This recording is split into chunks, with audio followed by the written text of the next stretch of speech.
Pensa só na cena, um pai, já no seu leito de morte, reunindo seus 12 filhos ao redor. E as suas últimas palavras não são só de despedida, não. São profecias, visões que vão definir o futuro de uma nação inteira. É exatamente esse o momento que a gente vai explorar hoje, as palavras finais de Jacó. Reúnam-se. É com essa ordem que tudo começa.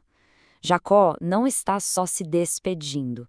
Ele está literalmente prestes a desenhar o mapa do futuro, com palavras que iam ecoar por séculos. A gente pode só imaginar a tensão que devia estar naquele lugar. Olha, para a gente conseguir entender essa profecia, que é bem densa, vamos por parte, né? Primeiro a gente vai pegar o contexto geral.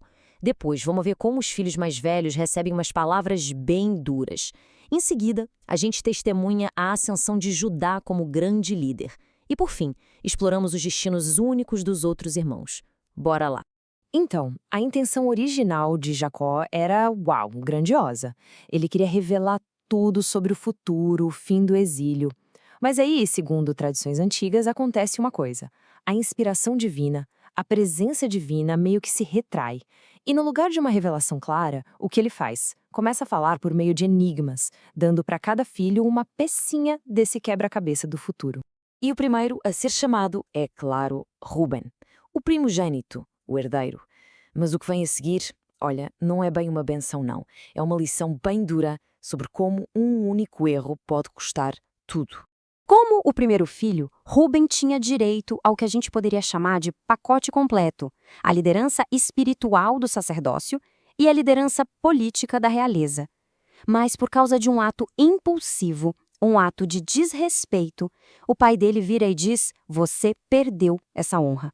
O sacerdócio e o reinado passariam para outros irmãos. E tem um detalhe linguístico aqui que é sensacional. A palavra hebraica que Jacó usa para descrever Ruben é pachars. E olha que fascinante. Comentaristas antigos explicam que essa palavra não descreve só uma ação apressada, mas uma característica fundamental dele. Ruben era impetuoso, instável como água corrente. Não foi só um deslize, foi a própria natureza dele que o traiu. A seguir, Jacó se vira para Simeão e Levi, juntos. Ele os chama de irmãos, mas não é de um jeito carinhoso, é quase uma acusação. Irmãos no crime, parceiros naquele ato de violência brutal que foi o massacre de Siquém. A acusação de Jacó é direta, cortante. A violência se tornou o ofício deles. E a tradição judaica traz uma perspectiva incrível sobre isso. É como se eles tivessem se apropriado da identidade do tio, Esaú, o caçador. A violência era a marca registrada de Esaú, não deveria ser a deles. E aqui vem uma sutileza genial na profecia. Jacó não amaldiçoa os filhos, mas sim a raiva deles. Ele quer essa característica destrutiva bem longe do seu legado. E a punição é poética. Para que a fúria conjunta deles não causasse mais estragos, seus descendentes seriam espalhados, diluídos entre as outras tribos, sem um território próprio. Depois de toda essa tensão, o clima no quarto muda. É a vez de Judá. Dizem que ele hesitou, talvez com medo de também ser repreendido, mas Jacó o chama para perto, e o tom de voz do pai muda completamente. É aqui que a história vira. E então vêm as palavras que definiram a realeza em Israel para sempre. O cetro não se afastará de Judá. Depois que o primogênito perdeu a liderança, é para Judá, o quarto filho, que Jacó entrega a promessa do reinado. Jacó usa uma bela metáfora para descrever essa realeza. Ele fala de um filhote de leão, que muitos associam ao jovem Davi antes de ser rei, e depois fala de um leão impressionante, que seria o rei Davi em todo o seu poder, imponente e incontestável. Mas a bênção de Judá não é só sobre poder, é também sobre uma riqueza material quase surreal. Jacó começa a apontar um quadro da terra que eles herdariam, uma terra de abundância fantástica. Para ilustrar essa abundância, Jacó usa uma metáfora muito poderosa. Ele diz que o vinho vai ser tão abundante na terra de Judá que vai ser usado como se fosse água para lavar roupas.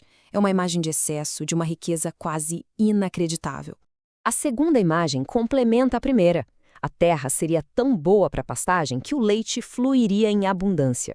E a menção de dentes brancos de leite não é só sobre estética, claro. É um símbolo de saúde, nutrição e prosperidade que permeia toda a tribo.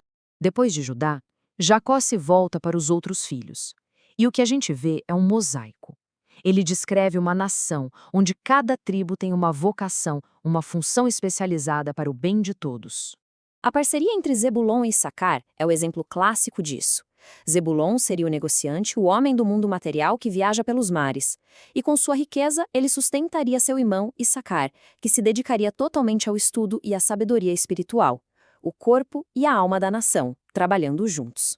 A profecia para Dan é enigmática. Uma serpente no caminho. A tradição conecta essa imagem diretamente a Sansão, o famoso juiz da tribo de Dan. Pensa bem na metáfora. Como uma pequena serpente que derruba um cavalo enorme ao morder seu calcanhar, Sansão, agindo sozinho, conseguiu desequilibrar todo o exército filisteu. É a prova de que a força nem sempre está no tamanho. E então, no meio da profecia sobre a força de Sansão, Jacó para. Ele clama a Deus: espero a tua salvação. É uma quebra súbita, um momento incrivelmente humano. É como se a visão do destino trágico desse herói o fizesse lembrar que a verdadeira salvação não vem da força de um homem, mas de algo muito maior. E assim, a gente percebe que essas palavras não eram apenas sobre o futuro. Elas criaram o futuro, dando a cada tribo uma identidade, um propósito. Isso nos faz pensar até que ponto as histórias que contamos sobre nossas origens e nosso passado continuam a definir quem somos hoje. Fica a reflexão.